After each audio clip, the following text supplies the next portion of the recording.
Episode के शुरू में प्रिंसेस मियाओ हंस के कहती है, क्या इन 4 ग्रेट क्लैंस में असल में माउंटेन रेंज को सील करने की हिम्मत है? How daring. फिर वो आगे कहती है, लेकिन तुमको चिंता करने की कोई ज़रूरत नहीं है। इस प्रिंसेस के रहते ये 4 ग्रेट क्लैन कुछ भी मायने नहीं रखते हैं। जब प्रिंसेस के बातें सुनकर किन्नन के पापा और अंकल हैरान होते हैं, साथ ही कहते हैं, ये छोटी बच्ची क्या बोल रही है। तभी किन्नन कहता है, पापा और अंकल आप चिंता मत करो, प्रिंसेस मियाओ एक मार्शल एंसेस्टरियल एक्सपर्ट है, इसीलिए 4 ग्रेट क्लैन से डरने का कोई रीज़न नहीं है। जो सुनकर पापा और अंकल सच में चौंक जाते हैं और कहते हैं, क्या यह मार्शल एंसेस्टरियल एक्सपर्ट है। तभी प्रिंसेस किन्नन को कहता है कि किन्नन, क्या तुम्हारा काम यहाँ पूरा हो गया, क्योंकि हमें जल्दी से लोंगू माउंटेन रियाल्म की ओर जाना चाहिए, नहीं तो हम चीज़ों का हिस्सा पाने में बहुत दूर रह जाएंगे। तभी किन्नन कहता है, प्रिंसेस जाने से पहले मुझे आपसे एक फेवर चाहिए, और मुझे यकीन है कि आप किन क्लैन को प्रोटेक्ट करने के लिए यहाँ एक defensive formation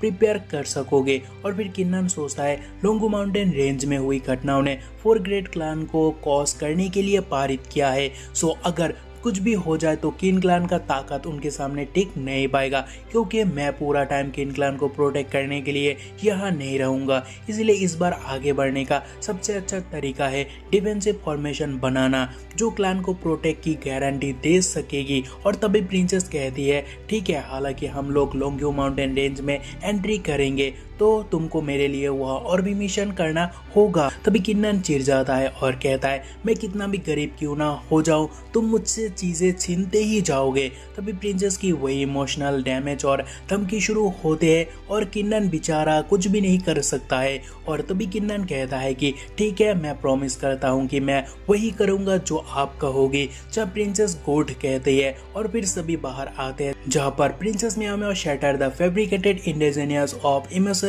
revert to square one secret of ancestor के साथ neither extreme not just defensive formation बनाते हैं। जो देखकर किन्नन के पापा सोचता है, क्या ही पावरफुल फॉर्मेशन है, मुझे डर है कि ये फॉर्मेशन इतनी पावरफुल है कि ये peak of the martial empire realm पर बैठा किसी भी पर्सन को तुरंत डिस्ट्रॉय कर सकते हैं। तभी किन्नन प्रिंसेस को थैंक्स कहता है। तभी प्रिंसेस कहता है, अब हम जा सकते हैं। फिर किन्नन कहता है कि हाँ जरूर। और फिर किन्नन कहता है, पापा मेरा टास्क पूरा करने के बाद मैं आपसे मिलने आऊंगा। तभी पापा कहता है कि ठीक है किन्नन, तुमको चिंता करने की कोई जरूरत नहीं है। जहाँ पर प्रिंसेस को रहा नहीं चाह रहा है, जो कि आप देख सकते हो, ये फैमिली ड्रामे से प्रिंसेस उब चुका है। सो उसी कारण प्रिंसेस किन्नन को घसीट के ले जाती है और कहती है, बेकार के बातें बंद करो और चलो। तभी अंकल शान कहता है कि पैट्रियार्क आपको सचमुच अच्छा बेटा मिला, और कहता है आपको और यंग मास्टर के हाथों में किन क्लैन 4 ग्रेट क्लैन से भी ऊपर उठने में कामयाब हो सकते हैं। तभी किन्नन के पापा कहता है कि एक मार्शल एंसेस्टरियल एक्सपर्ट के प्रोटेक्शन के साथ 4 ग्रेट क्लैन ने किन्नन के लिए कुछ भी करने में कामयाब नहीं होगा। और फिर किन्नन के पापा उन्हें चाहते हुए देखता है और कहता है कि किन्नन अब उस दुनिया में नहीं रहता जहाँ हम रहते हैं, उसका फ्यूचर लिंशू सिटी या किन क्लैन तक लिमिटेड नहीं है। फिर सीन चेंज होता है और लोंगू माउंटेन रेंज देखने को मिलता है, जहाँ प्रिंसेस किन्नन को कहता है कि यह 2 मैप है और मैप को फॉलो करो और मुझे उनमें से चीज ला कर दो और मैं पहले जाऊंगा। तभी किन्नन मैप लेकर कहता है कि वेट, तुम कहाँ जा रही हो। लेकिन प्रिंसेस तो प्रिंसेस है, तो वो बिना जवाब के वहां से चले जाती है। तभी किन्नन सोचता है कि आज जब किन्नन ने लोंगू माउंटेन रेंज में घटित घटना के बारे में सुना तो वो तुरंत चिंतित हो गई और जल्दी से जल्दी माउंटेन रेंज पर पहुंचना चाहती थी। अब ऐसा लग रहा है कि वो सीधा लोंगू माउंटेन रेंज की भीतर रेयर अपॉर्चुनिटी को और बढ़ रहा है। और फिर वो गुस्से से अपना पैर जमीन पर मारने लगता है। फिर आगे कहता है कि इसे भूल जाओ, ये एक रेयर अपॉर्चुनिटी है, अभी मैं इसके बारे में ज्यादा कुछ नहीं कर पाऊंगा, मुझे सबसे पहले मैप पर चीजों को लाने पर ध्यान देना चाहिए। और फिर वो 30 मीटर वेस्ट की ओर चलने लगा और फिर मैप देखकर 30 स्टेप साउथ की ओर चला। और फिर उसे 3 एंशिएंट ट्रीज मिलता है और फिर 300 नॉर्थ वेस्ट की ओर चला और फिर रिवर पार करता है। और फिर वो कहता है कि ये जगह है और फिर सामने एक स्टोन देखता है। और तभी किन्नन ice of the divine battle spirit से स्टोन को देखता है और कहता है कि ये है। किन्नन खुशी से कहता है कि ये एक्चुअल में स्टोन ऑफ द एविस है। और फिर वो आगे कहता है कि लीजेंड के मुताबिक हाउटियन वेपन बनाने के लिए ये स्टोन आवश्यकता है और इस स्टोन के साथ मैं 7 डेडली सिन ट्रांसफॉर्मिंग कर सकता हूँ। उन्हें वापस हाउटियन वेपन में बदल सकता हूँ और उनकी असली ताकत डिस्प्ले कर सकता हूँ। और फिर आगे किन्नन निराश होकर कहता है ये सब छोड़ो, उन पर कोई डिजाइन बना कोई फायदा नहीं है, क्योंकि मैंने पहले ही प्रिंसेस से प्रॉमिस कर लिया है कि मुझे बस स्टोन वापस लेना चाहिए और उसे दे देना चाहिए। फिर किन्नन अपना स्वॉर्ड बाहर निकालता है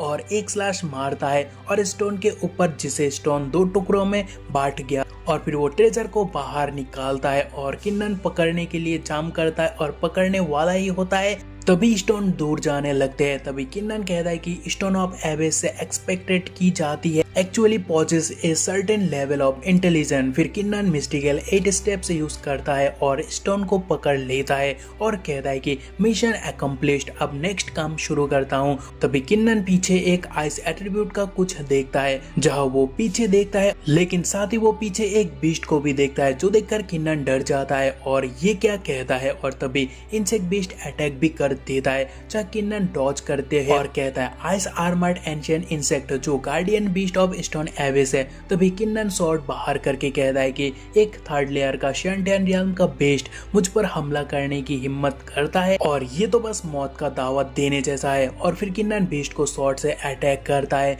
पर बीस्ट का कुछ नहीं होता।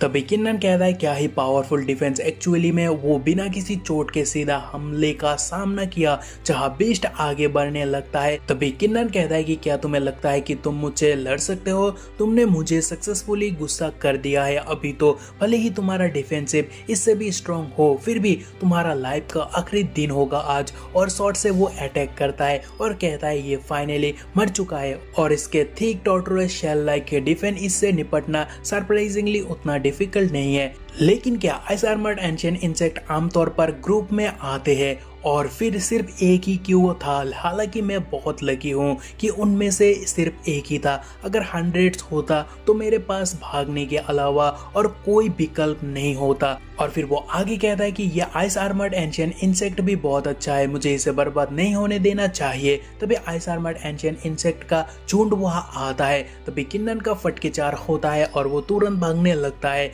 और तभी इंसेक्ट अटैक भी करता है, लेकिन किन्नन मिस्टिक 8 स्टेप यूज करता है और बचने के लिए। फिर कहता है कि अरे यार मुझे और स्पीड से जाना होगा, लेकिन तभी इंसेक्ट किन्नन को घेर लेता है, जहाँ किन्नन कहता है कि क्योंकि मैं भाग नहीं सकता इसलिए मैं तुम इंसेक्ट को अपने शॉट की ताकत का मजा चखाऊंगा। और फिर किन्नन शॉट से अटैक करने चाहता है और इंसेक्ट को मारने लगता है, जो देखकर किन्नन और इंसेक्ट के बीच पूरा बैंग बैंग होता है। और तभी किन्नन कहता है कि मैं एक्चुअली उनमें से केवल 2 को ही मार सका, जो कि उनकी डिफेंस थी। और तभी किन्नन को आइस आर्मर्ड एंशिएंट इंसेक्ट घेर लेता है, जहाँ ये एपिसोड खत्म होता है। तो फिर गेस करो किन्नन उन्हें हरा पाएगा या फिर उसे मदद मिलेगा? तो मिलते हैं अगले एपिसोड में, तब तक के लिए बाय।